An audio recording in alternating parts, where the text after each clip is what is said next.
red walls once separated the haves and have-nots, those who scraped the bottom of the barrel and those who dined on the finest china, such as those from the Imperial Kiln. Today, these walls are simply a reminder of the exceptional craftsmanship of those imperial porcelains, now found in places you least expected in everyday life. Almost. Credit goes to the new generation of inheritors of the craftsmanship of the Imperial Kiln, or Yuyao in Chinese. In the very center of Beijing is a Yuyao-themed hot pot restaurant called Wending Fu. There, I met one of the artisans behind these exquisite works. 34-year-old Xiang Yingzi is the second-generation inheritor of Yuyao. She explained the stories behind each work that graces the restaurant. 再看看，说到人物，这边有个人物的绘画。这个其实是乾隆时期的一幅这个中国画的作品，是一个宫廷画师丁冠鹏画的。从这幅画上面，我们就可以看出来他对陶瓷的喜爱程度。你看他这里琳琅满目的瓷器，然后我们是把这个国画的这种形式画到了瓷板上。对，其实难度还是很大的。对，因为瓷器不是所见即所得，通过一个烧成以后，它会发生一些色彩的变化。康雍乾盛世的时候，御窑厂就是最巅峰的时刻，因为国运也影响了瓷运嘛，再加上皇帝的喜爱，所以那时候他们可能更多的真的是会亲力亲为的去参与到设计当中。所以我们现在看到的都是当初古代时候最时尚的东西。Power and wealth made emperors the undisputed influencers of their time. Evidence of the highest level of porcelain making across China is in the very heart of the old city in Jingde. The Imperial Kiln factory was built during the Ming Dynasty some 650 years ago. Back then, its products were transported directly from the porcelain capital to the imperial capital, the Forbidden City.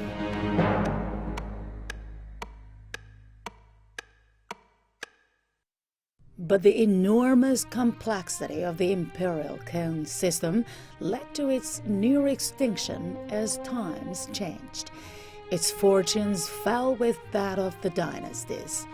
Then, in the early 1980s, a young man in the old city decided to resurrect the Imperial Kiln porcelain making techniques. Xiang Yingzi's father, Xiang Yuanhua, went on to establish his own brand, Yuanhua Town, after over 3 decades of research and experiments. Xiang Yingzi says she's deeply influenced by her father's strong sense of mission. 就是在你去恢复过去的经典的记忆的时候，那这个你就是有一个高标准在那，你必须去跟他回到他以前的这个状态，不管他是好是坏，他甚至是有了缺陷，那我们也要去把它恢复出来，所以是非常艰难的。所以我是看到我父亲这样坚韧的这种毅力。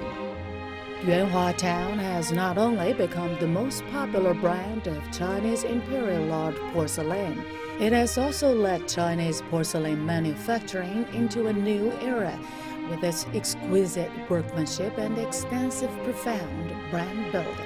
The imperial kilns of the Ming and Qing dynasties are gone, but there's Yuanhua Town to continue the legacy. Xiang Yuanhua is confident Chinese craftsmanship can hold its own against that of Western products, particularly in European countries, which also have over 300 years of manufacturing history. 当然，这个也不是说我们这个老功劳躺在这个功劳簿上的这么一个观点。在西方工业文明以后，我们这个工业化进程，我们确实是很落后。但是事实上，技艺手工艺术的这个陶瓷和工业化的，它不可以相提并论的。按照我的观点呢，这个工业化能解决品质问题，它很难解决品味问题。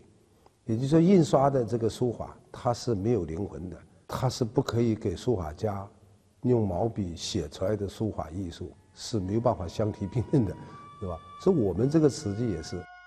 Experts agree with an even more comprehensive and objective perspective. Xie Xiaoquan is a veteran researcher and calligrapher now at the China National Academy of Painting. Previously, he worked at the collection department of the National Museum of Chinese History and the National Museum for nearly 30 years. Xie has also published many professional guidebooks on Chinese porcelain and Chinese calligraphy, including the white and blue porcelain in the transitional period. He says further improvement of the world ceramic culture lies in the different contributions of the East and the West. 中国是昌林瓷器的国家，中国有如此丰富的那种矿产，如此丰富的天然矿物颜料，如此丰富的这个技法的这种传承。那么它的发展是一个丰富而完备的一个物质文化体系，所以在这个体系上一定能长出这种高度领先的这种文化产品。这个毫无疑问，中国瓷器实际上也是随着这个丝绸之路往西方在传，到德国、到丹麦、到英国、到法国，他们的瓷器实际上在利用它的工业技术，在它的陶瓷工艺上，应该说在某些方面是要超过中国的。比如说它的成色技术啊，胎的成型啊，胎的含铅量啊，瓷器这种它含铅量一定要很低，它要讲究环保。那我们也没必要自卑，互相都应该有自信，但是也要谦虚，要学习对方的长处。这个我觉得才能共同把这个陶瓷文化推到一个高度。So far, the father and daughter team has already worked together for over 10 years with a lot to show for it. Some of their works have been permanently collected by the Shanghai World Expo and the Westlake Art Expo. And this set of porcelain reproduction for state banquets during the 1950s now serves diners in another chain restaurant in the capital. The lighting is flawless, the hot pots are sizzling, and the diners here wallow in the finest china ever produced. But I'm not quite sure whether they'd actually take notice of these incredible works of art that surround them. After all, they're here for dinner. Fresh ingredients and the range of imperial quality tableware perfectly exemplify food for the body and the beautiful white and blue tableware for the eye and the soul. Qi Jie, CGTN, Beijing.